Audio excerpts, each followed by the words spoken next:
Good morning students. मैं सूरज sir आज आप लोगों के बीच हिंदी के एक ग्रामर टॉपिक को लेकर आया हूं और इस टॉपिक के ऊपर आज हम लोग चर्चा करेंगे और देखेंगे और समझेंगे इस टॉपिक को कि क्या होती है लघु कथा लेखन या लघु कथा लेखन हम किसे कह सकते हैं। ठीक है, तो सबसे पहले हम इस टॉपिक के बारे में आपको बता दें, ये एग्ज़ाम में 5 नंबर्स का पूछा जाएगा। आपको सिंपल सा एक टॉपिक दे दिया जाएगा और कहा जाएगा कि इस टॉपिक के ऊपर आपको एक लघु कथा लिखनी है। तो आइए अब हम लोग पहले समझते हैं कि लघु कथा है क्या चीज़ या किसे कहते हैं। तो लघु कथा जो है ये 2 शब्दों के मेल से बना है। पहला शब्द है लघु और दूसरा शब्द है कथा। तो लघु का अर्थ होता है छोटा और कथा का अर्थ होता है उपन्यास, अर्थात किसी भी घटना के ऊपर अगर हम कोई विवरण प्रस्तुत करते हैं तो हम उसे क्या कहेंगे, कथा कहेंगे। यह आंखों देखा भी हो सकता है या सोची समझी भी हो सकती है, जिसको हम इमेजिनरी कहते हैं। ठीक है, तो लघु कथा का आशय इस प्रकार है कि हम कोई भी घटना का वृत्तांत कितने शब्दों में लिखेंगे, कम से कम शब्दों में लिखेंगे और वह क्या होगी, छोटी होगी, लघु होगी। लघु का अर्थ होता है छोटा, मतलब हम जो भी लिखेंगे वो छोटे शब्दों में लिखेंगे, कम शब्दों में लिखेंगे और वह छोटा होगा, बहुत ज़्यादा बड़ा नहीं होगा।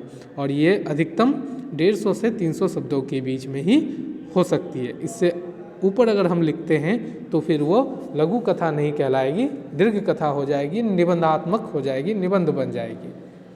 ठीक है, तो यदि सरल भाषा में कहा जाए तब लघु कथा उपन्यास का एक लघु संस्करण है। लघु संस्करण का मतलब छोटा सा प्रकार है।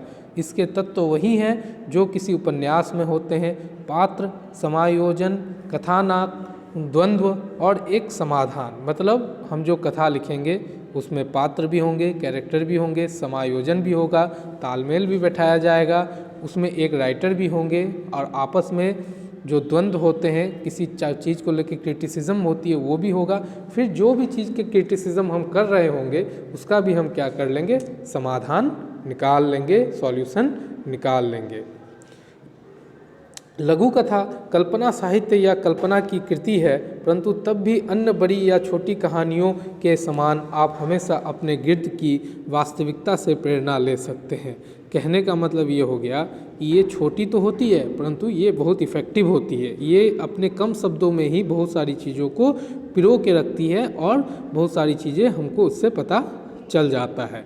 कहानी के मूलतः 6 तत्व होते हैं। ये है विषय वस्तु अथवा कथानक, चरित्र, संवाद, भाषा शैली, वातावरण और उद्देश्य। लघु कथाएं अत्यंत लघु कथा होती है जिनमें किसी एक विषय को संबोधित किया जाता है। आमतौर पर उनके पास उपयुक्त विषय वस्तु की कोई सीमा नहीं होती और काल्पनिक कहानियों से लेकर विचारोत्तेजक या असामान्य प्रकृति के ग्रंथों तक होती है। कहने का मतलब होता है अगर हम कोई कहानी लिखते हैं तो उसमें तो 6 तत्व होते हैं, मतलब ब्रॉड थिंग्स होते हैं, परंतु अगर हम लघु कथा लिखते हैं तो इसकी विषय वस्तु जो होती है वो छोटी होती है, सीमित होती है, पर यह काल्पनिक भी हो सकती है या फिर किसी हकीकत की घटनाओं के आधार पर भी हम इसे लिख सकते हैं। सूक्ष्म कहानियाँ लगभग हमेशा अलौकिक मुद्दों या एक प्रभावशाली वास्तविकता के कारण ही विवरण की ओर झुकती है। कहने का मतलब है लघु कथा जो हम लिखेंगे तो वो प्रभावशाली होनी चाहिए और वास्तविक में किसी घटना के ऊपर अगर निर्भर करती है तो लोगों का झुकाव उस कथा की ओर क्या होगा, अधिक होगा। किसी मामले में इस साहित्यिक उपाजात के भीतर 2 मौलिक तत्व मौलिकता और संक्षिप्तता है। कहने का मतलब है हम जो लघु कथा लिखेंगे उसमें मौलिकता होनी चाहिए। मौलिकता से आशय हो गया उसमें जो हम लिख रहे हैं उसके पीछे एक सच्चाई होनी चाहिए, उसके पीछे एक संदेश होना चाहिए और वो भी संदेश और सच्चाई कितनी हो, संक्षिप्त हो। संक्षिप्त का मतलब छोटा हो, कम हो। ऐसा नहीं है कि उसमें हम बहुत से ज़्यादा शब्दों का प्रयोग करके, बहुत सारे कैरेक्टरों का प्रयोग करके, विवरणों का प्रयोग करके उसको लंबा बना दे। नहीं, ऐसा कथा हो जो कम शब्दों में लिखा गया हो, छोटा हो और कैसा हो, इफ़ेक्टिव हो, मतलब लोगों के नज़रों में उसका मोल हो, लोग उसको सराहना दे।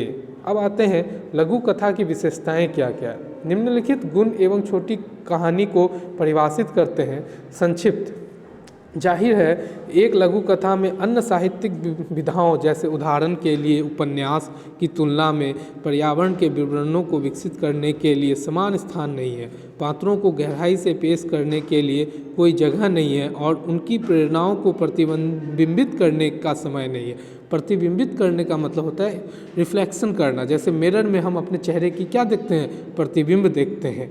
तो लघु कथा कैसी होनी चाहिए, समाज का प्रतिबिंब होना चाहिए। अर्थात समाज में हम जो भी घटना को देखते हैं उसको हम क्या करें, लघु कथा के माध्यम से दूसरे लोगों तक पहुंचाएं। अगर समाज में कुछ अच्छाई है तो हम उस अच्छाई को भी दूसरे को दिखाएं। अगर समाज में कुछ बुराई और कुरीतियां हैं तो हम भी उसको क्या करें, लघु कथा के माध्यम से दूसरे लोगों तक पहुंचा सके, जिससे कि दूसरे लोग ये विचार कर सके कि ये जो घटना घट रही है वो सही है या नहीं है, या फिर अगर गलत है तो हम इसको किस प्रकार से रोक सकते हैं। ये सारी चीज़ें हमें लघु कथा के माध्यम से लोगों तक पहुंचा सकते हैं।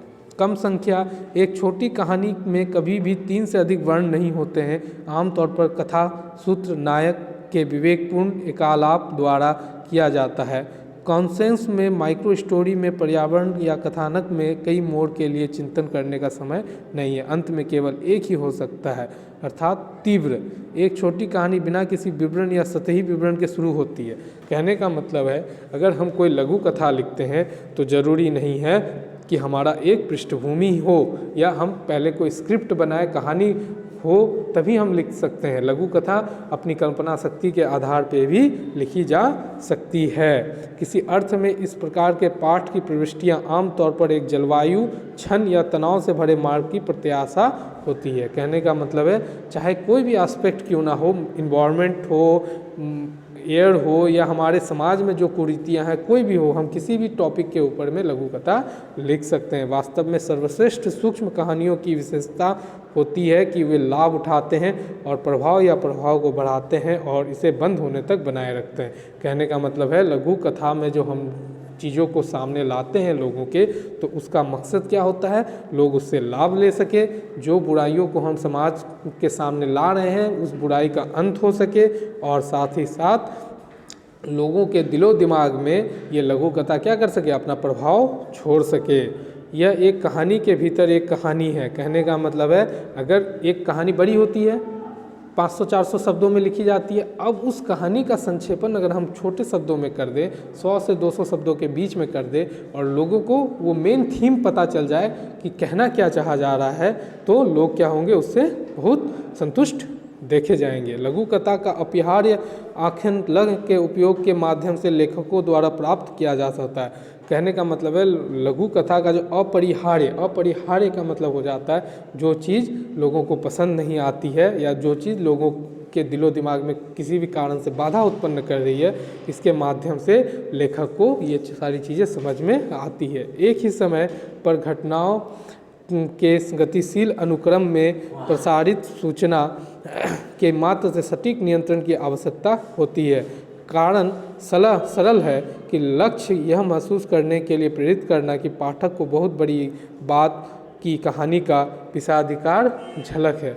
कहने का मतलब है कि लघु कथा के माध्यम से जो लेखक या पाठक जो कुछ कहना चाहते हैं, तो वो समाज का ये क्या है, प्रतिबिंब है, और लेखक को वो चीज़ें, समाज के प्रतिबिंब की जो चीज़ें हैं, वो एक झलक के रूप में लघु कथा के माध्यम से लोगों के बीच प्रस्तुत कर देनी है, जिससे लोग क्या समझ सके, लघु कथा से अपनी कुरीतियों को, समाज की बुराइयों को या फिर अच्छाइयों को आसानी से समझ सके। अगर इन शॉर्ट हम सिंपल से भाषा में कहें तो लघु कथा एक प्रकार से निबंध लिखना ही होता है किसी विषय के बारे में, परंतु निबंध जो होता है वो सभी एस्पेक्ट के ऊपर बड़े बड़े शब्दों में, अनेक शब्दों में लिखे जाते हैं, परंतु लघु कथा किसी भी घटना, चाहे वो वास्तविक हो या कल्पना में हो, किसी भी घटना के ऊपर मेन मुद्दों पे लिखी जाती है, जिससे लोगों को ये बता दिया जा सके कि पाठक या लेखक कहना क्या चाहते हैं या बताना क्या चाहते हैं, और उस चीज़ के बारे में लोगों को जागरूक कर दिया जाता है।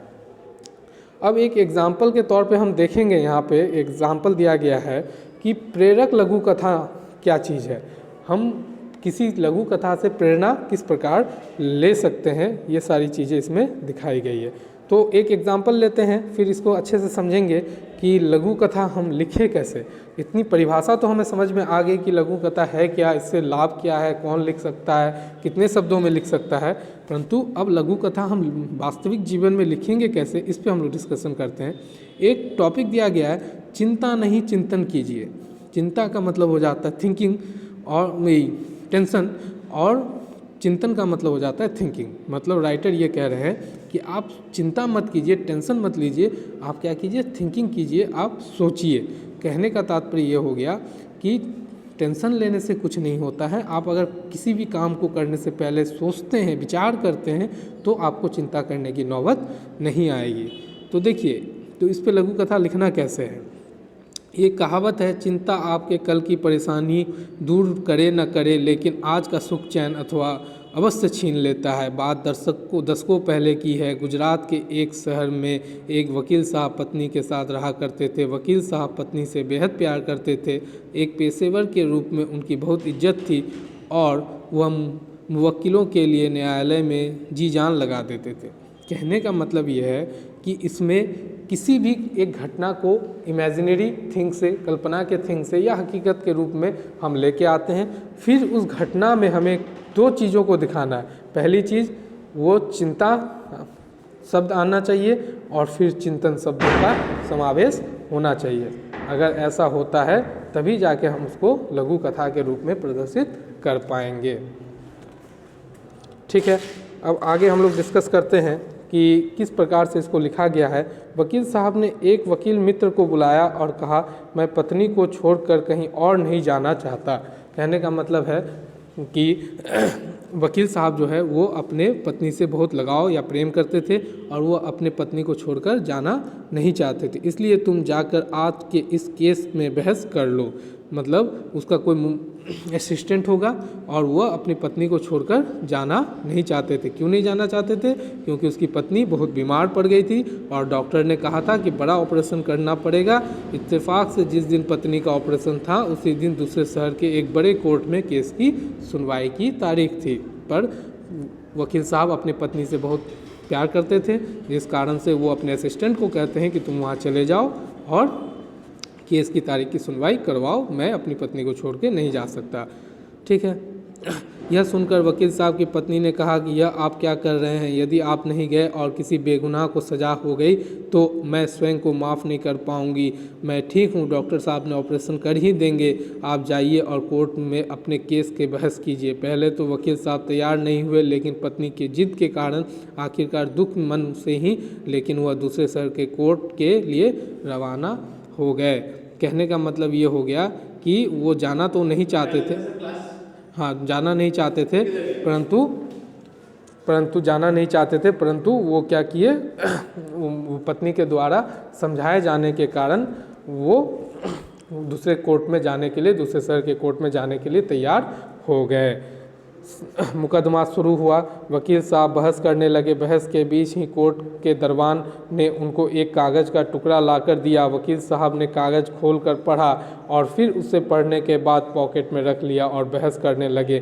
कुछ समय बाद कोर्ट का फैसला आया। वकील साहब केस जीत गए। सभी उनको बधाई देने लगे। कहने का मतलब है कि उन्होंने चिंता नहीं किया, उन्होंने चिंतन किया। क्या चिंतन किया? कि मेरी वाइफ जो है वो ठीक है, उनका ऑपरेशन हो जाएगा, और वो उसकी चिंता को दरकिनार करते हुए किस बारे में चिंतन किया कि अगर मैं कोर्ट नहीं जाता हूं और किसी भी कारण से मैं केस हार जाता हूं तो एक बेगुनाह को क्या हो जाएगी, सज़ा हो जाएगी, जो कि उचित नहीं होगा। इसीलिए इस प्रकार से हमें लघु कथा लिखनी है और आपको इसमें ये बताया जा रहा है कि चिंता से ज़्यादा हमें क्या करना है, चिंतन करना है। अगर किसी काम को करने से पहले हम इस टॉपिक पे चिंतन कर लेते हैं तो हमें चिंता करने की आवश्यकता या ज़रूरत नहीं पड़ेगी। ठीक है, अगर आप लोगों को इसमें कोई दिक्कत है तो आप पूछ सकते हैं और आगे के फिर हम नेक्स्ट वीडियो में आपको ये सारी चीज़ें बता देंगे अगर आपको कहीं पे कोई दिक्कत आती है। तो एक टॉपिक हम दे रहे हैं, इस पे आपको एक एग्जांपल के तौर पे बना के लेके आना है, और वो टॉपिक है कि आधुनिक भारत में व्यक्तित्व के निर्माण में सदाचार ही एकमात्र उपाय है। ठीक है, आधुनिक भारत में व्यक्तित्व के निर्माण में सदाचार ही एकमात्र उपाय है। सदाचार का मतलब हो गया अच्छा आचरण, आधुनिक भारत का मतलब हो गया आज का जो हमारा देश है, आज का जो हमारा माहौल है, और उसमें व्यक्तित्व निर्माण का मतलब हो गया अपने स्वभाव में जो हम निखार लाएंगे या अपने स्वभाव में जो हम एक अच्छापन लाएंगे, तो उसके लिए हमें क्या करना है, सदाचार को बढ़ावा देना है, अच्छे व्यवहार को तरजीह देनी है। तो इन टॉपिक के ऊपर हम लोग क्या करेंगे, आगे फिर डिस्कस करेंगे। तो इस टॉपिक पे आपको एक एग्जाम्पल लघु कथा लेखन बनाना है। ठीक है, आज के लिए इतना ही रखते हैं। Thank you.